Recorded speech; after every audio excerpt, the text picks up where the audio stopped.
கொழுக்கட்டைனாவே எல்லாருக்கும் பொதுவாக பிடிக்குங்க. அதுலேயும் பார்த்தீங்கன்னா பால் கொழுக்கட்டை ரொம்ப ரொம்ப சூப்பராகவும் டேஸ்ட்டாகவும் இருக்கும். ஸோ அப்படிப்பட்ட ஒரு பால் கொழுக்கட்டையை அதுவும் வாழை குருத்தி இலையில சுட சுட அவிச்சு செஞ்சால் எப்படி இருக்கும், வேற லெவலாக இருக்கும். ஸோ வாங்க அப்படியே ஒரு சூப்பரான பால் கொழுக்கட்டை எப்படி செய்யலாம்னு பார்க்கலாம். இதுக்கு ஒரு கப்பு பச்சரிசி மாவு, சாதாரண மாவு எடுத்து லைட்டாக வறுத்துக்கலாம். வறுத்துட்டு இதை நல்லா சளிச்சிடுங்க.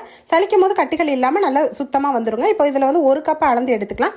ஒரு கப் மாவுக்கு ஒரு ஸ்பூன் நெய்யும் 1/4 பிஞ்ச் உப்பும் சேர்த்து நல்லா கொதிக்கிற தண்ணி கொஞ்சம் கொஞ்சமாக ஊற்றி சாஃப்டாக வந்து பிசைஞ்சு வச்சிருங்க. ஒரு 10 நிமிஷம் அப்படியே இருக்கட்டும். இதில் அடுத்தது ஒரு தேங்காய் வந்து கெட்டி பால், தேங்காய் பால் வந்து மிக்சியில் அரைச்சி எடுத்துக்கலாம். இந்த குட்டி குட்டி உருண்டைகளை இந்த மாதிரி வந்து கொழுக்கட்டை நீல ஷேப்லையும் குட்டி குட்டி ரவுண்ட் ஷேப்லையும் நம்ம போட்டுக்கலாம். செட்டிநாடுல ரொம்ப ஃபேமஸாக இந்த பால் கொழுக்கட்டை செய்வாங்க.